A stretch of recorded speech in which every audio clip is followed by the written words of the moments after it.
ನಮಸ್ಕಾರ, ನ್ಯೂಸ್ 26ಗೆ ಸ್ವಾಗತ.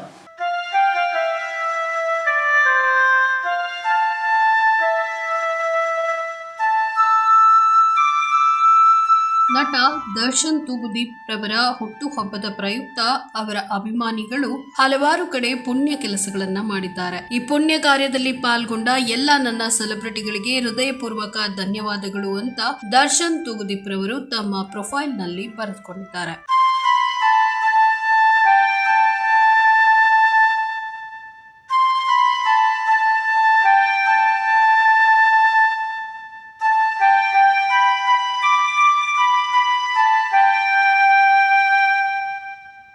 ಇನ್ನಷ್ಟು ಸುದ್ದಿಗಾಗಿ ನೋಡ್ತಾ ಇರಿ ನ್ಯೂಸ್ 26 ಕನ್ನಡ. ನಾವು ನಿಮ್ಮೊಂದಿಗೆ.